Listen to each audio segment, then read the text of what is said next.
Sekarang kita coba lihat tafsir-tafsir ringkas terkait ayat ini. Wa ma adraka ma Lailatul Qadar.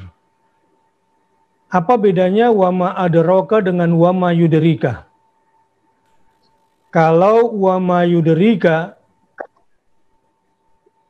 oke, Ustaz Deden sudah hadir lagi.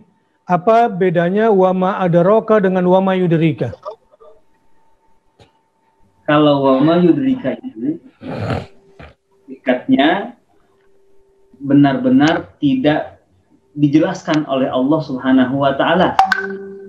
Seperti tentang kapan terjadinya hari kiamat. Wa ma yudrika la'alla sa'ata takunu qariba, misalkan dalam surah Al-Ahzab.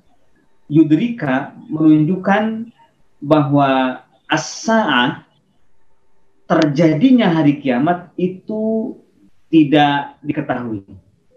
Bahkan Rasulullah sendiri tidak diberikan ilmunya oleh Allah Subhanahu wa taala. Tetapi kalau Lailatul Qadar, kapan terjadinya dan seperti apa hakikatnya itu diberikan oleh Allah Subhanahu wa taala, dan dengan hakikat dan realita yang sebenarnya tidak bisa dikatakan dengan kata-kata, tetapi bisa dirasakan dan ditemukan oleh orang yang diberikan oleh Allah Subhanahu wa taala pengetahuannya.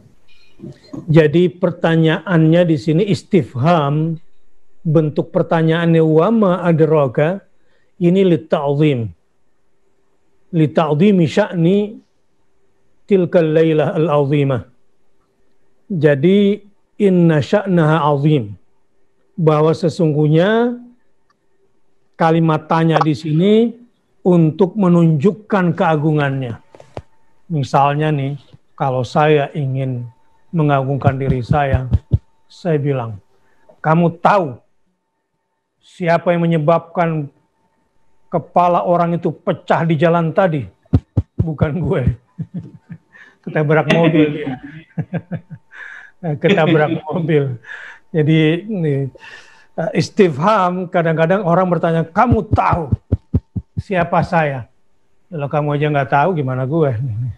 Tapi kan biasanya orang mempertanyakan itu kan untuk mengagungkan dirinya, begitu kan? Biasanya seperti itu. Apalagi kalau ada orang, pokoknya saya nggak mau tahu. Ya kalau Anda sendiri nggak mau tahu gimana. Tapi itu biasanya orang mengungkapkan itu untuk mengagungkan dirinya. Namun di ayat ini bukanlah pengagungan yang biasa. Ya sahabat-sahabat yang berbahagia, ini Allah langsung yang sedang mengagungkan sebuah lorong waktu. Mungkin penegasan saya ini supaya semakin kuat tertancap di benak. Ada sebuah lorong waktu atau sebuah ruang waktu. Kalau kemarin misalnya kita cerita tentang Ashabul Kahfi, seakan-akan dia berada di sebuah ruang waktu. Yang ruang ini tidak bisa menghukumi atau bahkan malah memuliakan Ashabul Kahfi ini. Sehingga meskipun tidur 309 tahun, dia tidak dimakan oleh waktu. Wah, gitu kalau bahasa kita barangkali. Namun di sini lain ceritanya. Ruang waktu ini memuliakan orang yang berada di dalamnya. Gimana itu gambarannya ya? Jadi ruang waktu yang bernama Malam Qadar ini, barang siapa yang berhasil melesatkan dirinya ke dalam lorong waktu ini, katakanlah misalnya ruang waktu itu bulan Ramadan. Ramadan itu terjadinya bulan Agustus. Misalnya. Ada orang masih berkutat di ruang waktu Agustus, tapi tidak berhasil masuk ke ruang waktu Ramadan. Tapi ada yang masuk ke ruang waktu Ramadan, tidak berhasil masuk ke ruang waktu Al-Qadar itu. Kira-kira kalau gambaran sainsnya, ada yang seperti itu.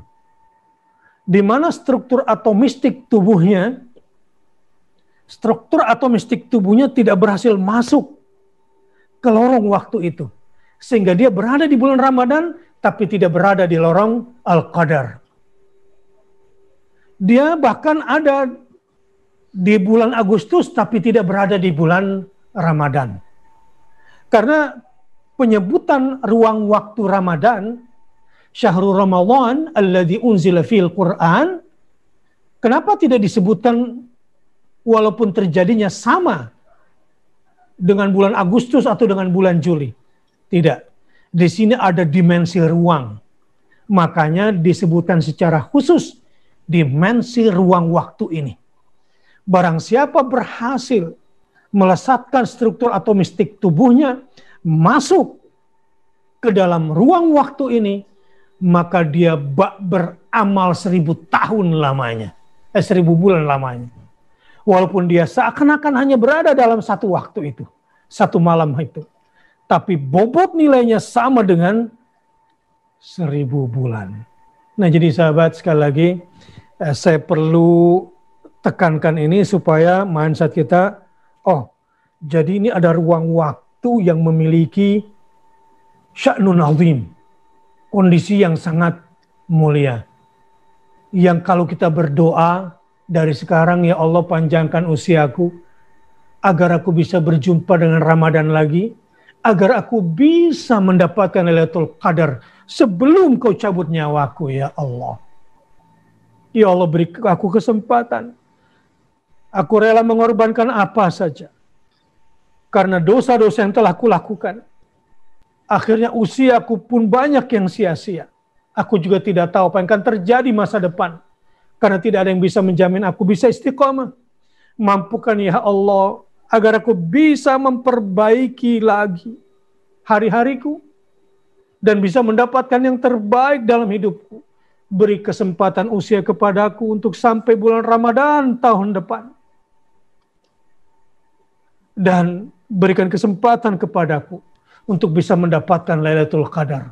Sehingga persiapan sudah kita lakukan dari sekarang. Sekarang Rabiul Awal, Rabiul Tsani, kemudian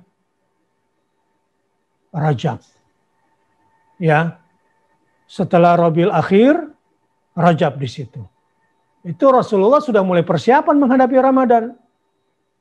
Kalau Rasulullah dari Rajab, Sya'ban sudah persiapan, kalau kita ya mestinya dari sekarang. Kalau kita dari sekarang, Rabiul Awal, Rabiul Akhir, kemudian Rajab, Sya'ban, masuk ke Ramadan. Jadi kira-kira tinggal berapa bulan lagi Ramadan? Ya nggak sampai 4 bulan. Kalau Ramadannya Rasul itu persiapan dari 2 bulan sebelumnya, kita harusnya dari 4 bulan sebelumnya. Jadi dari sekarang sudah harus siap.